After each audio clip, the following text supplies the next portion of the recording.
แต่จริงแล้วเป็นน้องงามเลยมาเห็นน้องลิงโอเคสิได้เฮ็ดกินกันบัดนี้เฮ็ดกินกันบัดนี้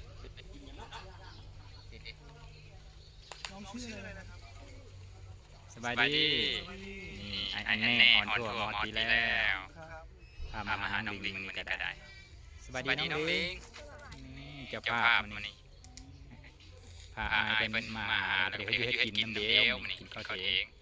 เดี๋ยวคอยไปสังเกตเป็นอายเป็นถ่ายโอเคเปิดเฮ็ดแล้วก็สังเกตการณ์ไปเดี๋ยวพี่น้องเอ้ยคุณนั่งพี่ได้แนวกินอาสปอนครั้งแรกนี่เนาะยังไม่เคยมาจังเถอะ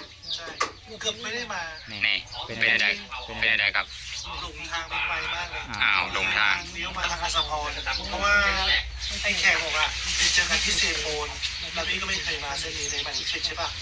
พี่ทางไปก็มันเป็นทางเส้นที่มันไม่ได้เลี้ยวมาที่ว่าแล้วพี่เลยไป36หลักก็ไปทางวิลาผมบอกขึ้นวิลาประมาณเกือบ1 ทุ่มอ่ะ1 ทุ่มพี่ก็เลยขอบอกพี่แขกพอดีพี่แขกก็มีสัญญาณป่ะเขาบอกว่าเดี๋ยวผมนอนตอนเช้าไม่มาแล้วอันนี้พี่แขกบอกว่าให้มาเลยแต่เขามารอที่อัสสัมชัญแล้วพี่ก็เลยเปิดทีใช่ป่ะแล้วก็ขับรถมานั้นบอกว่าประมาณ2 ชั่วโมงแล้วมันก็ประมาณกระทุ่มพอพี่ไปถึงอัสสัมชัญประมาณ3 ทุ่มเนี่ยเสียงหายเพราะว่าเมื่อคืนขี่รถตักลมไม่นอกอากาศหนาวแล้วมืดมากเลยแล้วน้ำมันก็จะหมดโอ้มาติเซโน่คุณบอกใช่แต่ว่าเราเข้าไปแยกย้ายที่เซโน่บอกคือได้ตามบ่ได้มาพร้อมกันก็มาที่แหละแต่ว่ามันพลาดอยู่พี่แขกเขาจะไปตามที่ที่เป็นทางเส้นนาเส้นย่อยใช่ป่ะแล้วก็เนี่ยเขาไม่ไปทางที่มันจะขับไปเพราะพี่แขกเขาจะมาแต่พอตอนแรกเราคุยว่าจะมาเซโบนของพี่คุยตรงนี้สื่อสารผิดก็เลยกลับทางก็เลยพลาดเลยว่าได้มาถือว่าโชคดีได้มาทันเฉยมาทันกันอยู่อัสสัมชัญพอเป็นลงทางเขานำมาทางเลข10พอไม่พี่น้องเอ้ยมาทางมาอัสสัมชัญละน้อยนึงบ่ได้มีปลายอย่างไรผู้ใดบ่เคยมานี่แล้วเราไม่ได้ลงตามภาษากันขี้ดุใจก็ยังเดียวอยู่ว่าตามมันก็จะเลยผัดกันเลยแบบนี้โอ้ในนั้นบ่นี่ล่าสุดประมาณถึงยืนล่าสุดประมาณถึงเอา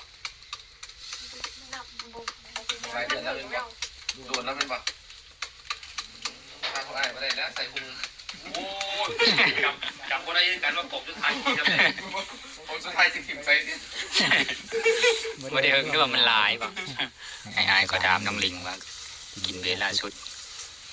จังเดินแล้วน้องลิงมันลืมล่ะเฮิงโพดมันอายก็บัดกินซุมื้อจะเบิ่นว่าจำไม่ได้ของล่าสุด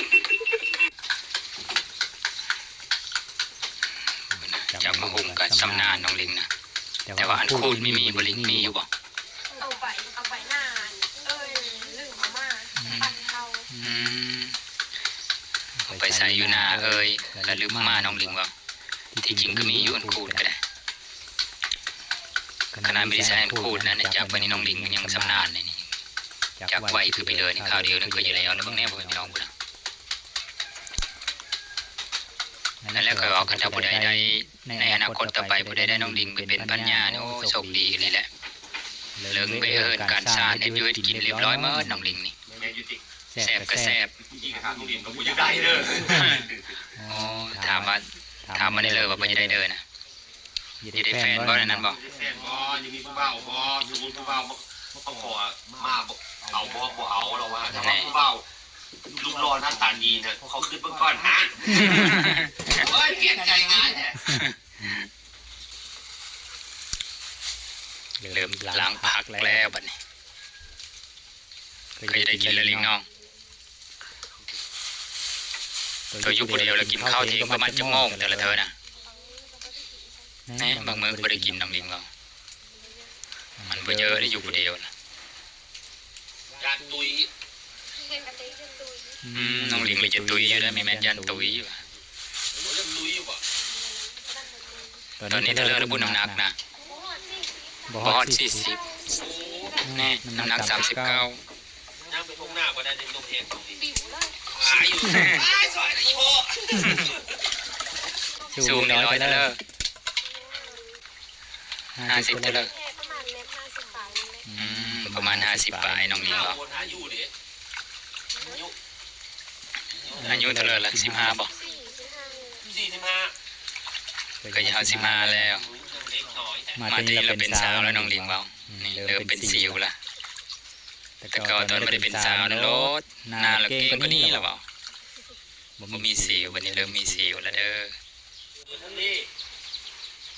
กินแล้วนะมะกอกตำหุ่งเสริมก้อนน้ำเบาลิงมันยังแซ่บน้องลิงเบากันได้เสริมมะนาวแล้วพี่แซ่บเลยเกาะมะกอกฮานอยนั่นบ่ มีมะเกาะอันนี้นะ มะกอกซ้ำนะแบบนั้นจะโฮโน่แล้วแบบนั้นจะ เจ้าโอ้เกี่ยวเผ็ด มะนาวน ต้องกินเผ็ดปะบ่ต้องเอาเผ็ดธรรมดาอยากเอาเผ็ดปะโอ้โหมันจะเปลี่ยน ำเอารับที่บอกสิไม่ได้เลยเนาะมันลำบากโพดตอนนี้น้องลิงเริ่มตำหุ่งแล้วเด้อปลาก็เริ่มสุกละซีนหมูก็สุกแล้วบางตอน เริ่มตำหุ่งแล้วเป็นเลิศลิงเป็นแต่แซ่บแล้วบ่ โทรศัพท์